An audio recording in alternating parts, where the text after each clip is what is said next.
eu vi uns vídeos no teu canal e me chamou a atenção um livro específico que tá bem aqui assim atrás de você, que é sobre cannabis medicinal, cara. Cara, qual que você pensa sobre... Vamos falar da maconha especificamente, que é uma plantinha, foi Deus que fez. Criou, maravilhosa e abençoada, né? Então, onde é que... Qual que é existe um limite? Como é que funciona isso usando Jesus como chave hermenêutica? Olha, Jesus viveu num tempo em que se fumava muita maconha. O pessoal não sabe disso, mas a maconha vem sendo usada há 6, 7 mil anos. No planeta Terra tem um adoçantezinho por aí? Tem. Há 6, 7... Hã? É isso mesmo, obrigado. Há muitos anos. Praticamente... Esse é o açúcar. É o açúcar. Não houve cultura na Terra que não tenha usado alucinógenos semelhantes a cannabis. Ou a própria cannabis, ou cogumelos, ou raízes, as mais diversas. Você vê, por exemplo, o ayahuasca. Como é que o cara adivinhou que se somassem aquelas duas, aquele cipó com aquela outra planta, ia dar aquele barato? Se elas não crescem uma do lado da outra, não vêm juntas, não sei o que, estão separadas numa floresta.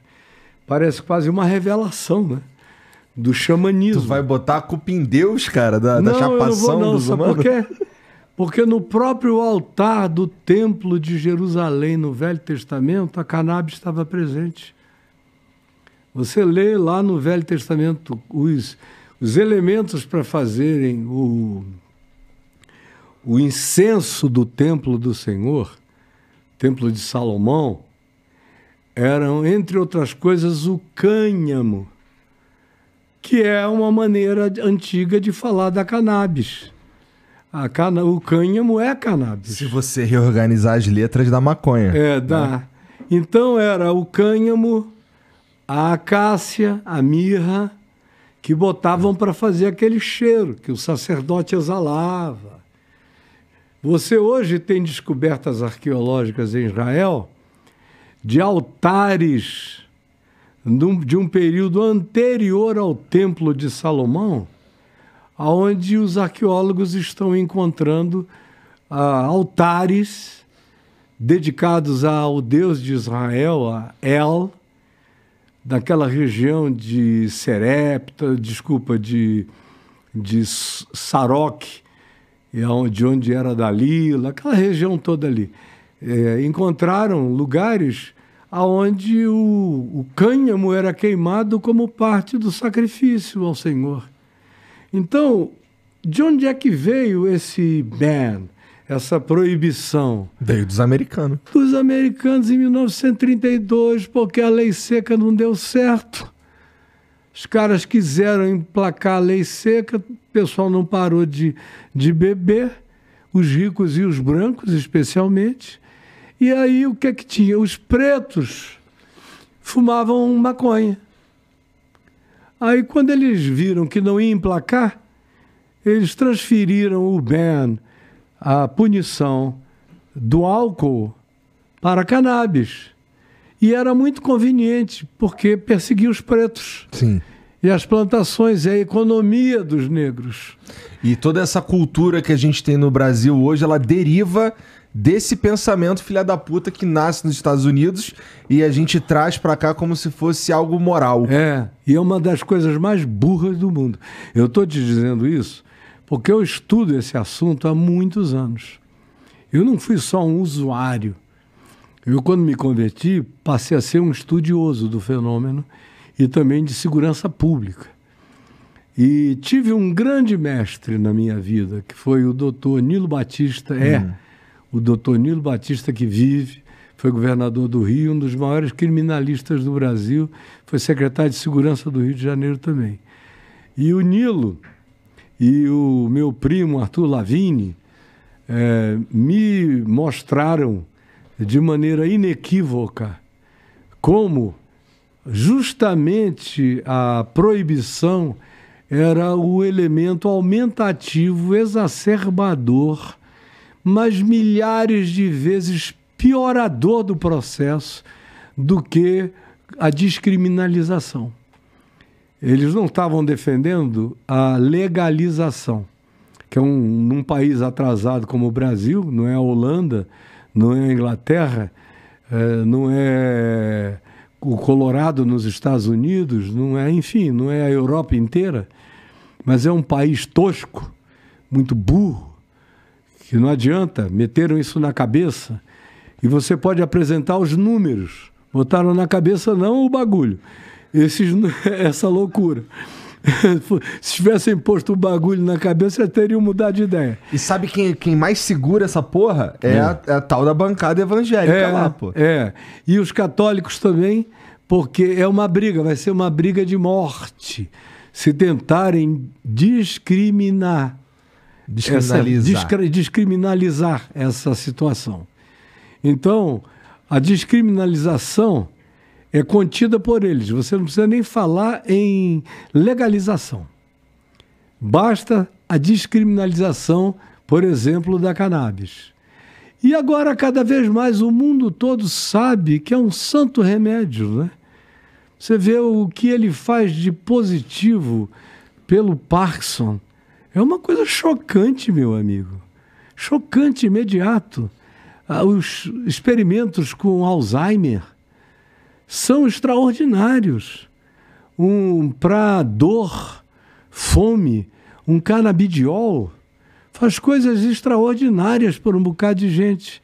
Agora, a gente mantém isso aí numa burrice louca, aí o tráfico de armas cresce absurdamente, para guardar a boca gasta-se milhões de recursos a mais, corrompe-se a polícia muitas vezes, porque o mal policial, como eu assisti, eu fui capelão de Bangu 1, no auge de Bangu 1, no tempo do Escadinha, Gregório Gordo, William Professor, tal, no auge daqueles caras, eu ia toda terça e quinta pregar para eles.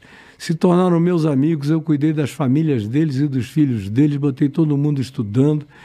Sou amado pelas famílias deles até os dias de hoje. E eu via o que acontecia e via como eles eram monstrificados a partir de coisas que a mídia construía, que eram infinitamente maiores do que os próprios males que eles faziam em si. E depois, eu fui capelão de presídios muito tempo.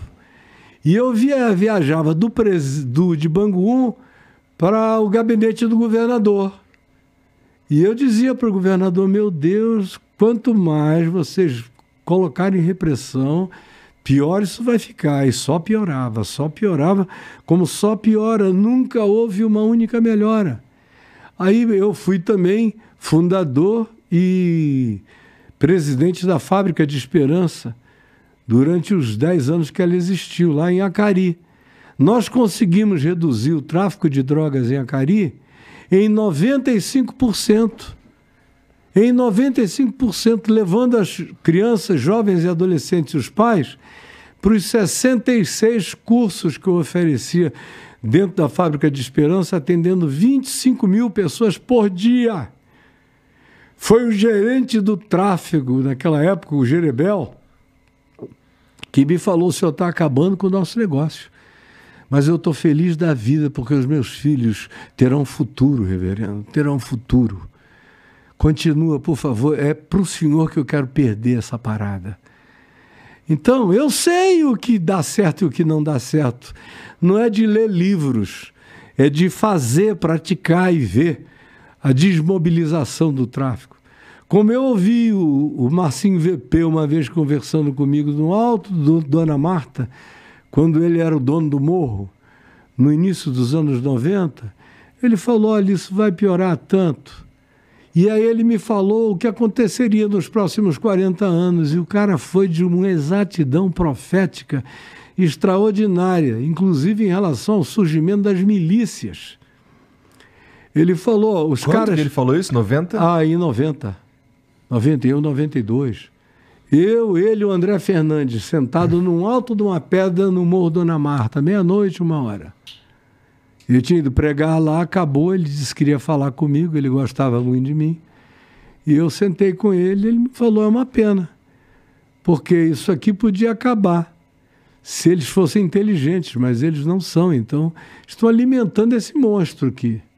Eu não vou parar porque ninguém vai parar e eu não tenho do que viver mesmo, mas eu sei como é que pararia.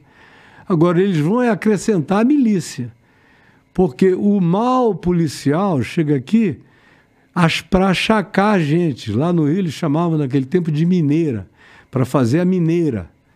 Aí tem traficante que paga uma mineira de $10 mil por dia para continuar na rua. Então o cara paga para ele e para as esposas não serem presas. Esses caras só vão piorando cada vez mais. Naquele tempo, ele me dizia que 25% da polícia da repressão estava corrompida, que era chamada banda podre. Depois disso, eu só vi esse número aumentar cada vez mais. Eu tenho um amigo que até hoje é um grande especialista em segurança pública, que de vez em quando me reatualiza com os números e só piora dentro da polícia. Quando começaram as milícias, eu falei, ai Jesus, agora ninguém segura mais esse negócio. No Rio, 2/3 das áreas conflagradas já estão sob o comando das milícias. A milícia tem uma articulação capaz de eleger vereador, deputado estadual, presidente da Assembleia, deputado federal, até senador. Daqui a pouco eles vão eleger governador e vão elegendo. Sabe lá o que mais eles já não elegeram. Não é? E a gente está aqui com pudor de falar. Mas é algo que vai dando metástase para todo lado. Agora, o cara me ouve falando em casa e diz, esse cara deve estar fazendo apologia disso. Não, eu estou fazendo apologia da não morte. Porque se você fizer a conta, ela não fecha. Se você vir quanto se gasta na repressão a esses chamados crimes, se você botar na ponta do lápis e você vir o que se alimenta no tráfico, na milícia e tudo mais, com essa suposta repressão, você vai ver que o grande negócio dessa história deixou de ser a droga em si. Passou a ser o aparato do entorno. É verdade. Sobre o uso da maconha ser pecado ou não, que eu acho que é um assunto bem importante a ser tratado, tanto o Marciano também pode entrar na mesa aí para a conversa. Pastor Lipão, o uso da maconha é pecado e por quê? Então, objetivamente, é pecado, para fins recreativos, entorpecentes, é pecado, e talvez as pessoas fiquem procurando base bíblica, onde a Bíblia diz sobre a cannabis, sobre a maconha, enfim, porque ela não fala e assim por diante. Porém, isso é um desconhecimento exegético do texto, porque, por exemplo, quando o apóstolo Paulo, lá na carta aos Gálatas, vai falar sobre as obras da carne, e ele usa a feitiçaria como palavra para ilustrar uma das obras da carne, ele usa o termo grego farmakeia. E essa palavra farmakeia é justamente o uso de entorpecentes que naquele contexto tinham um fim, inclusive, religioso. E por isso que é associado à feitiçaria, porque o uso de entorpecentes estava relacionado com uma ideia de você divagar em um mundo irreal e tentar, de alguma forma, dialogar e ter contato com divindades e esse mundo místico e espiritual.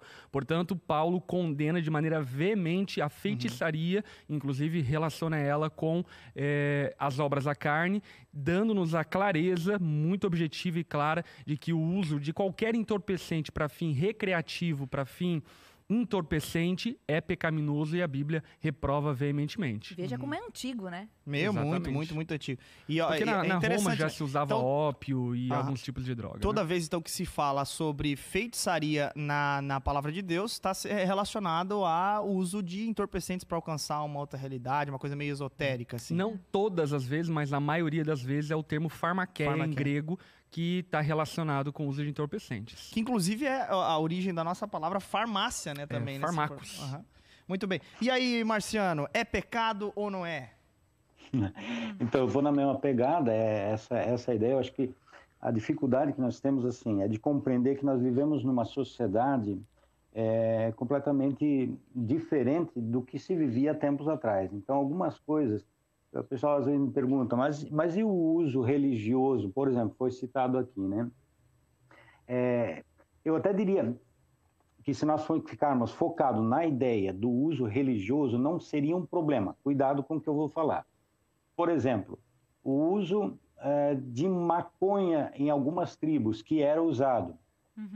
Era usado dentro de um rito, dentro de um momento, na lua tal e assim por diante. Dificilmente a gente não tem relatos, por exemplo, de dependência de alguma substância dessa por uso, porque era um uso bem pontual para aquele momento. E, inclusive, não poderia ser usado, por exemplo, por crianças.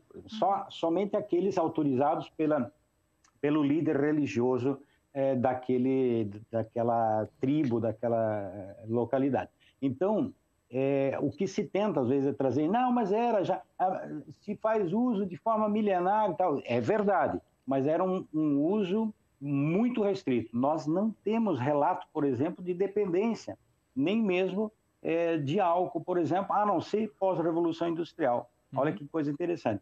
Pós-revolução industrial, onde esses fármacos eles são usados para uso recreativo, ou a gente chama de democratização das drogas, quando a droga começa a entrar no meio da sociedade para um uso recreativo, nós começamos a ter problemas com álcool. Pegar a ideia da Cruz Azul, por exemplo, ela surge em 1877, logo pós-revolução industrial, porque na Inglaterra você tem um boom de alcoólatras, né? de pessoas com problema com o etelismo, com o uso do álcool. Até porque se fazia álcool de forma artesanal, lá no alambique. Então a pessoa comprava 1 litro de bebida ardente, de álcool, né? A pessoa iria comprar o próximo litro só na próxima safra, ou seja, no outro ano. Então se guardava aquele litro de forma muito preciosa para tomar uma vez e outra um gole, um cálice, né? Agora, com a Revolução Industrial, então o alambique, que produzia 20 litros de cachaça, passou a produzir 20 milhões de litros. E aí se tornou um baita de um problema na nossa sociedade. Então não dá para misturar aquele uso histórico, ritualístico, com essa democratização das drogas que está se propondo, por exemplo, quando se fala da descriminalização da maconha, por exemplo.